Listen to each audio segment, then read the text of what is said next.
नमस्कार, ये आपका भारत लाइव है। जैसा कि आप सभी जानते हैं कि बोचहा चुनाव हो चुका है और चुनाव के परिणाम भी आ गए हैं। परिणाम में एनडीए को बड़ा झटका लगा है और इस झटका के पीछे के क्या कारण हैं आप अच्छी तरह से जान रहे हैं। अब इस बात को लेकर के एनडीए के भीतर एक बार फिर से घमासान मचा हुआ है, जहां एक तरफ पूरी तरह से एनडीए ने इस चुनाव को जीतने के लिए वो हर काम किया था, वहीं दूसरी तरफ आपको बता दें कि महागठबंधन भी तितर बितर था। लेकिन जिस तरह की परिस्थितियां बनी थी उन परिस्थितियों में साफ नज़र आ रहा था, शुरुआती क्षण से ही नज़र आ रहा था, जिसका कि भारत लाइव ने लगातार आपको बताया भी था कि किस तरह से वहाँ माहौल बदल रहा है।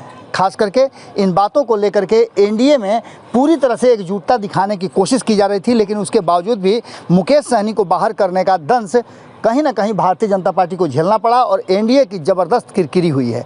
इसके बाद आपको बता दें कि लंबे समय से चुप्पी साधे हुए जीतन राम मांझी ने अब एनडीए के अस्तित्व पर ही सवाल खड़ा कर दिया है। इतना ही नहीं, उन्होंने स्पष्ट तरीके से अपनी बात रखते हुए कहा है कि गलती बहुत बड़ी हुई भारतीय जनता पार्टी से और ये एनडीए के लिए ठीक नहीं है। उन्होंने साफ तरीके से कहा कि इस पूरे माहौल में भारतीय जनता पार्टी ने कहीं ना कहीं डोमिनेट किया है और उसका खामियाजा उसे भुगतना पड़ा था। मुसाफिर पासवान को वहां की जनता पसंद करती थी और ऐसी स्थिति में अमर पासवान को वहां से टिकट मिलना चाहिए था। यानी जीतन राम मांझी का सीधे तौर पे कहना है, और सवाल जो उठाया है उन्होंने, वो पहले भी सवाल उठाते रहे हैं, एक बार फिर से उन्होंने इस सवाल के घेरे में खड़ा कर दिया है भारतीय जनता पार्टी को। आप समझ सकते हैं कि भारतीय जनता पार्टी के लिए ये एक बार फिर से अलार्म है।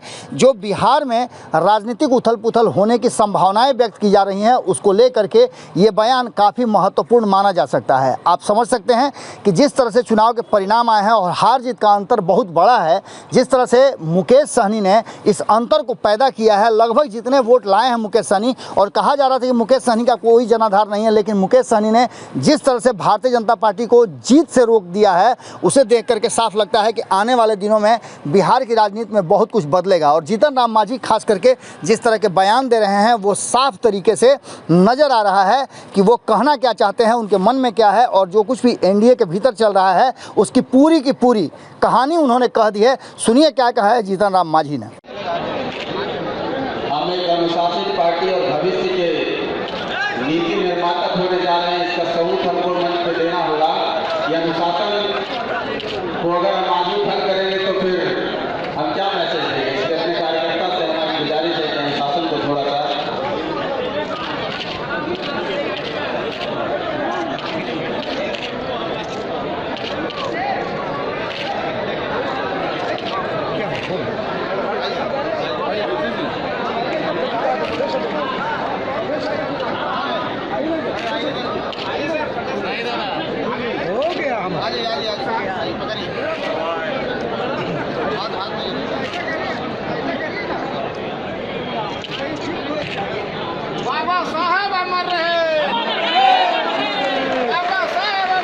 अगर ये वीडियो पसंद आई और वह बिहार के राजनीति और बिहारियत से सरोकार रखेनी तो सब्सक्राइब बटन दबा के चैनल के सब्सक्राइब कर ली।